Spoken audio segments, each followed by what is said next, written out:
Prisrčno pozdravljeni v še enem utrinku, ki naj prinese luč in veselje in kakšen nasmeh. Ja, danes imamo en prav poseben utrinek pred sabo in z veseljem pozdravljam prav posebno Rebeko, dr. Rebeko Prislan, snovateljico Alefi sveta.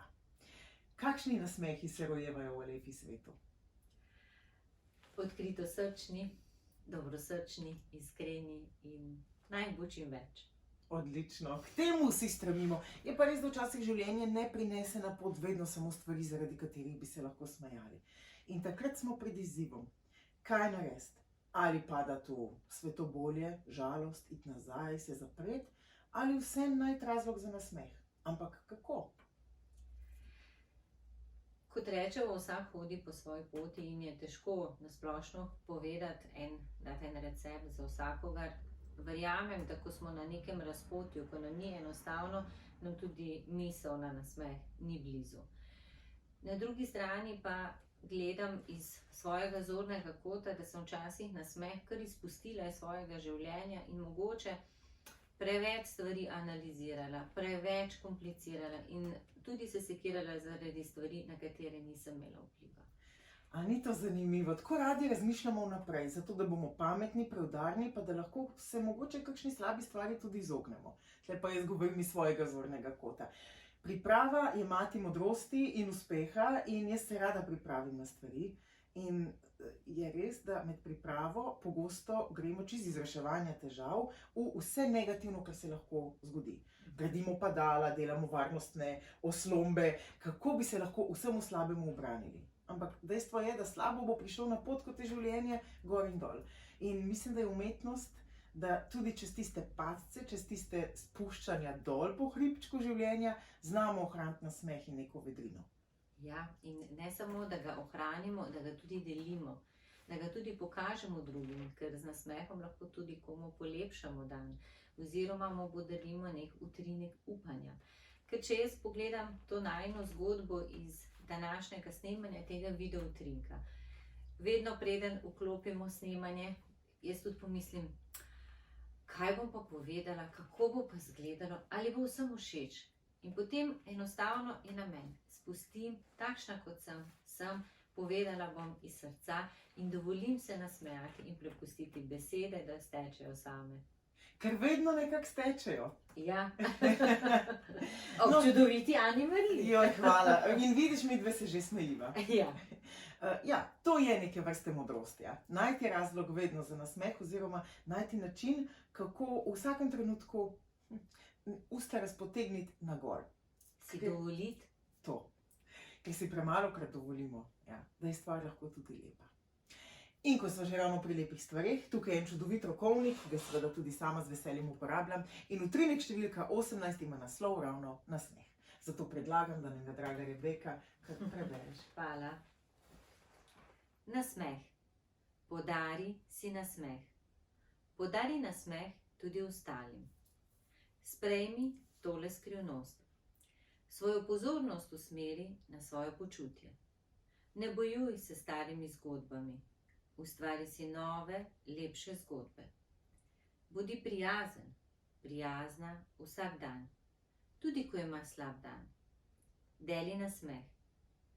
Naj te skrbi današnjega ali jutrišnjega dne, ne odvzamejo tvojega današnjega miru. Razvajaj se z nasmehom. Si. Navdihuj z upanjem tudi druge. Deli srečo. Lepo. In sliši se tako prav pravlično. Je pa res, da včasih ne gre tako zelo zlahka, ne? Sploh, ko štartaš nasmehom, potem pa se najde kdo ali pa kakšna situacija, ki ti želi ta nasmeh ubiti. Kako pa takrat najdemo moč, da se temu upremo oziroma da ne dovolimo, da nam tuja usta razpotegnjena navzdol uničijo tudi naše lepe nasmeške? Jaz sem spoznala, nekako, če povežem najprej z utrinkom, za temi preteklimi zgodbami. Če se jaz venomer vračam v neke zgodbe, ki mi niso bile prijetne in so mi mogoče podarile neko bolečino ali žalost, sigurno tule ne morem imeti nasmeha. Ampak zdaj pa tako gledam, če tiste stvari za nazaj ne morem spremeniti, jih spustim. Mogoče razmislim, če je podobna situacija, kako bi odreagirala drugače.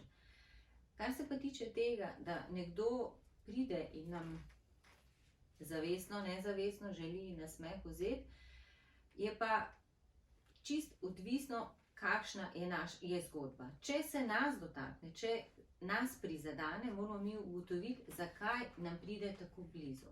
Sicer pa dovolimo nekomu nasproti nas, tudi da ima slab dan, da ima slab trenutek, mogoče pa rabi kakšen naš nežen ton, lepo besedo, ali pa vidimo pri otroku, da ga samo pobožamo, objamemo in je lažje. In s tem nekim zaupanjem, toplo noto, dotikom, nežno besedo, tudi zgodilo se mi je že, da sem prišla v trgovino, pa videla, da nekdo nakupuje in ni glih ravno dobre volje. Pa včasih ni glih lepa situacija, če svojo jezo, stresa nad trgovko oziroma zaposleno tam, se mi je že zgodilo, da sem tudi rekla, gospa, imate slab dan, ker vsi ga imamo. Ampak mogoče pa res ni prav, da zaradi mojega slabega dne jaz se znašam na drugega in tistemu drugemu vzamem nasmeh. Da gledamo mogoče iz tega vidika. Ne gremo na tisto stran, ki nekomu vzamemo nasmeh, gremo na tisto stran, ki ga podarimo. In tudi v poslovnem svetu. Zahtevne naloge se lahko rešujejo tudi v prijetnem vzdušju. Res je, da ko neki razmišljamo, delamo načrte, mogoče nismo na zunaj nasmejani, ampak če imamo težko okolje, da nas nekdo skozi, kako bi rekla, v neko napetost daje, da ne delamo dobro, je sigurno ni nasmeha in še učinkovitost je slabša. Če pa imamo nalogo v nekem pozitivnem vzdušju, naredite to, bomo mi svojo strokovnost lahko izkazali na drugačen način in bomo hitreje prišli na koncu do nasmeha. Zaključili bomo nalogo z neko in na strokovni plati dobro in za dobro voljo. Ker poslovni svet zna biti kar neizprosen ring in je veliko borbe in veliko tistih, ki verjetno ne namenoma jemljajo nasmehe oziroma ustvarjajo tenzijo, da bo produktivnost večja. Ne? In takrat je po mojem še toliko težje ohraniti nasmeh. Sem pa ugotovila, da zna ravno to, da neomajno stojimo za to svojo pozitivno naravnanostjo in proaktivnostjo in nasmehom, da znamo potem razložiti te sile, ki želijo vse skupaj uničiti. Ne? Pozitivna stimulacija da boljše rezultate. Odlično. In kako bomo zdaj mi dve pozitivno stimulirali v tem čudovitem obdobju, ki prihaja? Vse je ciklično, ampak te cikli, ki nekako povzdignejo tako naravo, kot preporod, kot nas same ljudi, kot hormone, čisto na vseh nivojih se kaže neke vrste lahkotnost in lepo, zadovoljno dihanje in več nasmehov je tudi v vsakdanjem življenju. Kako lahko pomagava oziroma doprineseva k vsem tistim, ki so se nam mogoče v tem trenutku pridružili? Veselite se drobnih trenutkov. Vedite, da so pomembni in za vas in za vse okoli vas, predvsem za vaše dušo in telo. Če radi pijete kavo z užitkom, spite kavo, pa si mogoče vzamete kakšno minuto več zase, ob kavi, ali kot da ste sami ali v družbi, brez elektronskih naprav in samo uživajte.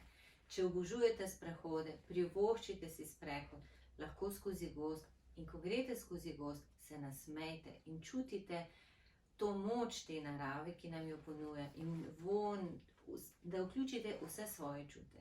In takrat se vam bo tudi telo nasmejalo. Ko zjutraj vstanete, pa vidite sonce, da vas budi, je to blagoslov. Če vidite dež, je to tudi blagoslov. In v vsakem trenutku lahko najdemo nekak kanček, oziroma če rečemo, v vsakem dnevu lahko najdemo nekaj trenutkov, kjer lahko podarimo sami sebi nasmeh. In te nasmehi so najslajši. Zato vam jaz želim veliko, veliko sladkanja in ne mislite, da govoriva kar tako v en dan. Tudi znanost trdi enako. Če le zmoremo in najdemo to moč in si dovolimo usta povzdigniti navzgor, pošlje to signal našim možganom, ki jih nekako spomne, se tole je pa dobra volja.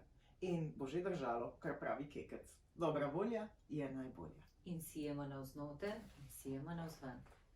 Veliko sijaja in plemenitih nasmehov vam želiva. Do naslednjič. Nasvidenje. Nasvidenje.